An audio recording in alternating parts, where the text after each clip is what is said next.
Why Purdue?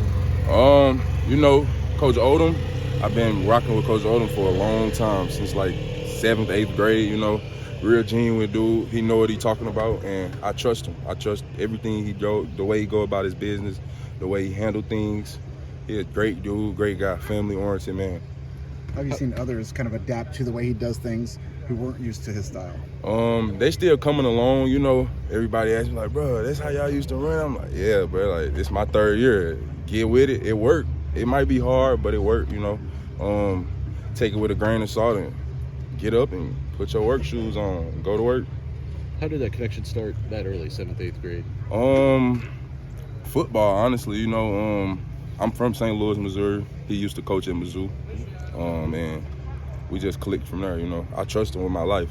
But was he recruiting you? I mean, you wasn't the offensive line coach. Yes, sir. At the time, he was the head coach at Mizzou.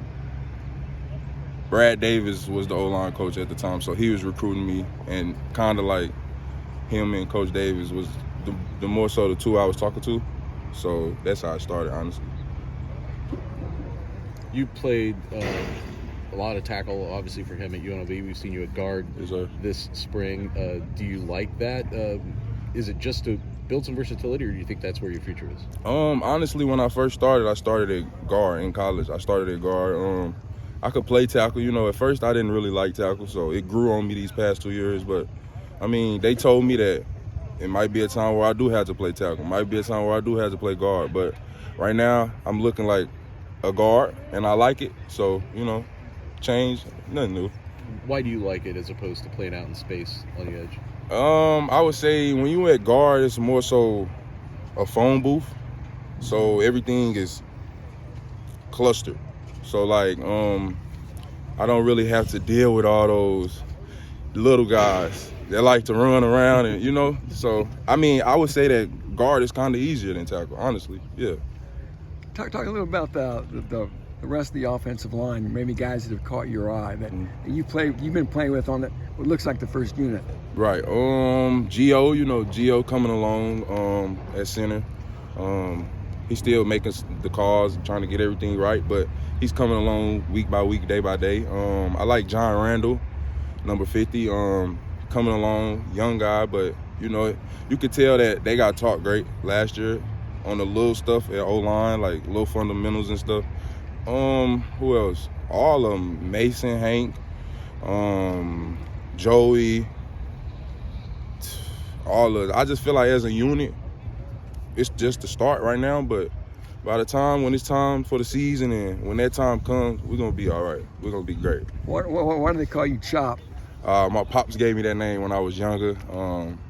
I really couldn't tell you. It used to be Pork Chop, though, but as I got older and slimmed down a little bit, it got to Chop, you know.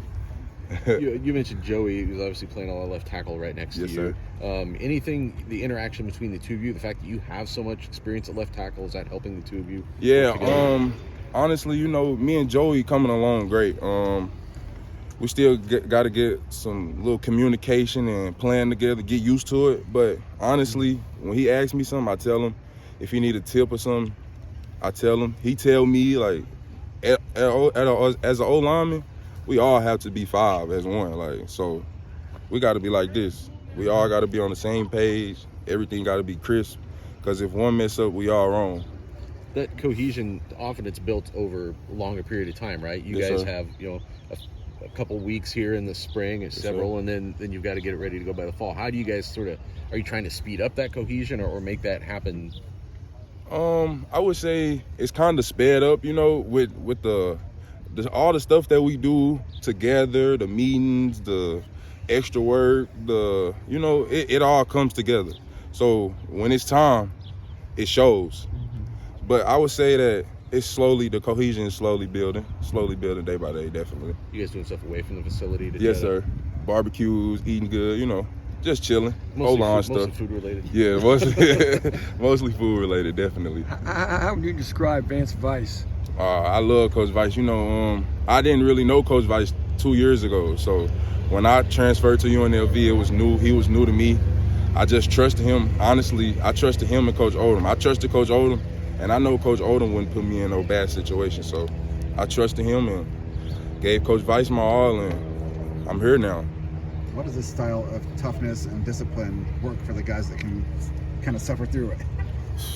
It's a goal at the end of it. I promise you, it's all gonna make sense from my experience and my 2 years being in it.